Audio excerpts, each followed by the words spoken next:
Hello bachcho, let's see the question. And here the question says that calculate the number of disintegration of 1 gram of radium. 1 gram of radium.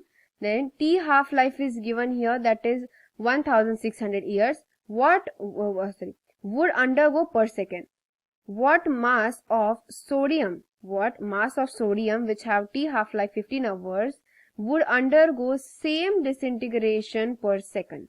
सो हमें यहाँ पे disintegration की value क्या रखनी है, same रखनी है, सेम डिसइंटीग्रेशन हमें यहाँ पे बताना है. तो इसलिए हमें पहला ही डिसइंटीग्रेशन कैलकुलेट करना पड़ेगा, तभी सोडियम का मिलेगा. So let's see, here we write the title, that is key concept, है कि नहीं. तो दोनों भी जो गिवन है ना, वो दोनों भी डिसइंटीग्रेशन कैसे हैं, सेम है. हमें बताना है कि सोडियम का मास जो होगा, और डिसइंटीग्रेशन तो ऑब्वियसली हमें कैलकुलेट करना ही पड़ेगा. तो लेट्स कंटिन्यू. तो यहाँ पे हम पहले number of atoms find out करते हैं. तो number of atoms is equal to number of atoms 1 gram already given है, weight divided by molecular weight क्या होगा रेडियम का, ऑब्वियसली 226 यहाँ पे गिवन है. एटॉमिक मास देखो यहाँ पे ऑलरेडी मेंशन्ड है, इनटू एवोगाड्रोस कांस्टेंट. तो एवोगाड्रोस कांस्टेंट होता है 6.023 इंटू 10⁻23. जब भी हम number of atoms find out करते हैं तो हम एवोगाड्रो नंबर से या फिर एवोगाड्रो कांस्टेंट से मल्टीप्लाई करते हैं, और एवोगाड्रोस कांस्टेंट की वैल्यू हमें पता होना जरूरी है. टी हाफ लाइफ हमें गिवन है, यहाँ पे हम कॉमा करके टी हाफ लाइफ लिख देते हैं, जो कि ऑलरेडी गिवन है 1600 ईयर्स. ओके, ये तो ऑलरेडी गिवन है. तो अब हम फाइंड आउट करते हैं lambda, which is equal to 0.693 divided by, अब डिवाइडेड बाय किससे करेंगे, divided by T half life that is 1600 into, इसे अब सेकेंड्स में कन्वर्ट करना है तो 365 डेज, हर एक दिन में 24 घंटे, 24 घंटे में 60 मिनट्स इंटू 60 सेकेंड्स. फाइन. सो इसे हम अगर मल्टीप्लाई और पूरा डिवीजन, पूरा कैलकुलेशन अगर हम करते हैं तो पूरे कैलकुलेशन के बाद हमें मिलती वैल्यू 1.37 इंटू 10⁻⁻11. सो ये वैल्यू हमें यहाँ पे मिलेगी पर सेकंड. ओके, तो ये लैम्बडा की वैल्यू मिल गई हमें. अब लैम्बडा की वैल्यू मिलने के बाद एन की वैल्यू है, लैम्बडा की वैल्यू है. फाइन. एन की वैल्यू देखो, एन की वैल्यू दोबारा से हम लिख देते हैं, एन की वैल्यू यानी नंबर ऑफ एटम्स की वैल्यू कितनी है, 6.023 इंटू 10⁻23 डिवाइडेड बाय 226. ये हमारे पास एन की वैल्यू है. अब फाइनली इसे बस सिंपली क्या करना है, हमें वैल्यूज में पुटअप करना है, that is A is equal to lambda into N. बस यहाँ में पुटअप कर देंगे. तो पुटअप करने के बाद कैसे होगा, 1.37 इंटू 10⁻⁻11 पर सेकंड. ये जो वैल्यू है उससे हम क्या करेंगे, मल्टीप्लाई बाय 6.023. अब यहाँ पे 6.023 भी लिख सकते हो या फिर 2 पॉइंट्स आगे लेके भी लिख सकते हो, ताकि तुम्हारा कैलकुलेशन जो हो ना वो इजी बन सके.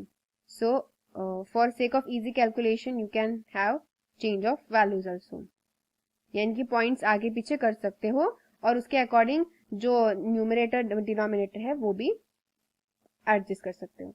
तो इसके बाद कैलकुलेशन के बाद हमारे पास वैल्यू आएगी 3.65 इंटू 10⁻10 डीपीएस, 10⁻10 डीपीएस आएगा. ओके, सो यहाँ पे हम दोबारा से लिख देते हैं, हमारे पास ए की वैल्यू क्या आई, 3.65 इंटू 10⁻10 डीपीएस वैल्यू आ गई. डीपीएस यानी डिसइंटीग्रेशन पर सेकेंड. ये तो हो गया पहला वाला जो हमने निकाला, पहला डिसइंटीग्रेशन जो हमें रेडियम का गिवन था. अब हमें सोडियम का भी करना है, चलो सोडियम का भी करते हैं. तो सोडियम का हम कैसे करेंगे, नाउ लेट Na सोडियम जिसका वेट होगा, वेट को हम कंसीडर करते हैं यहाँ पे W. ओके, वेट यहाँ पे W कंसीडर करते हैं एज इट इज. तो यहाँ पे हम वैल्यू अगर फाइंड आउट करेंगे तो कैसे करेंगे, so N is equal to W by 24, sodium already 24 isotope given था, into obviously number of atoms find out करते टाइम हम किससे मल्टीप्लाई करेंगे, एवोगाड्रोस कांस्टेंट से. तो अब हमारे पास यहाँ टी हाफ लाइफ क्या आ गई, टी, अब हम ये तो नंबर ऑफ मोल्स हो गए, सॉरी नंबर ऑफ एटम्स हो गए. अब टी हाफ लाइफ हमें ऑलरेडी यहाँ पे गिवन है कि नहीं, टी हाफ लाइफ देखो हमें क्या गिवन है, 15 आवर्स ऑलरेडी गिवन है, तो वो हम यूज करते हैं 15 आवर्स. तो 15 hours of T half life. तो इसीलिए लैम्बडा की वैल्यू हम फाइंड आउट करते टाइम कैसे आएगी, lambda is equal to 0.693 divided by 15 into hours को मिनट्स में, मिनट्स को सेकंड्स में, तो इसलिए वैल्यू यहाँ पे क्या आएगी 1.28 इंटू 10⁻⁻5। अब इसे भी हम वैल्यू में इनपुट करते हैं, कौन सी वैल्यू में इनपुट करेंगे, अब इसे भी हम इनपुट करेंगे ए की वैल्यू में, तो चलो ए की वैल्यू में इनपुट करते हैं। A is equal to lambda N which is equal to, lambda की वैल्यू क्या अभी हमने फाइंड आउट की 1.28 इंटू 10⁻⁻5 इंटू एन की वैल्यू क्या है, एन की वैल्यू क्या गिवन है, एन की वैल्यू हमने ऊपर लिखी है 6.023 इंटू 10⁻23 डिवाइडेड बाय किससे करना है, डिवाइडेड बाय 24, और वेट हमें यहाँ पे फाइंड आउट करना है, तो वेट को W ही लिखेंगे हम। तो चलो अब इससे कंटिन्यू फाइंड आउट करते हैं। तो यहाँ पे हमारे पास वैल्यू क्या आएगी, यहाँ पे हमारे पास A की वैल्यू आएगी, on this side we will have 3.21 W into 10⁻17। तो ये जो दोनों A की वैल्यूज है, ये A की वैल्यू जो हमने फाइंड आउट की है, दिस वन A की वैल्यू फॉर दिस RA जो हमने A की वैल्यू फाइंड आउट की है, वो वैल्यू और सोडियम की वैल्यू हम इक्विवेलेंट लेंगे। तो दोनों की A की वैल्यू इक्विवेलेंट लेंगे तो हम दोनों की वैल्यू भी लिखते हैं ऐसे करके, like A value for the RA is equal to A value of the Na sodium, दोनों की सेम लिखते हैं। तो यहाँ पे हम दोनों की अगर वैल्यू सेम लिखते हैं तो चलो लिख देते हैं यहाँ पे वैल्यू, तो 3.65 इंटू 10⁻10 वैल्यू थी इसकी, और इसकी A वैल्यू क्या हमने अभी फाइंड आउट की 3.21 W इंटू 10⁻17 फाइंड आउट की। तो इससे हम W की वैल्यू फाइंड आउट कर सकते हैं। W की वैल्यू हमें क्या मिलेगी यहाँ पे, तो इसी कारण हमें W की वैल्यू यहाँ पे क्या मिलेगी, W is equal to obviously हमें मिलेगा 3.65 इंटू 10⁻10 डिवाइडेड बाय 3.21 इंटू 10⁻17।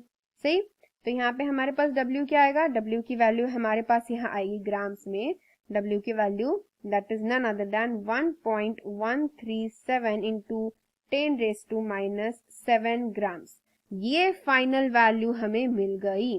तो ये चाहिए थी हमें final value which we got here, the weight that we got here finally. Okay, देखो यहाँ पे क्वेश्चन में पूछा था कि नहीं हमें वेट फाइंड आउट करना, सेम डिसइंटीग्रेशन को अंडरगोस करने के लिए कितना मास चाहिए, मास यहाँ पे पूछा था ना, तो ये जो मास है वो हमने फाइंड आउट कर लिया। The mass is none other than that is W, जो अभी हमने यहाँ पे फाइंड आउट किया 1.137 into 10⁻⁻7 gram. So I hope you got the answer very well. Best of luck.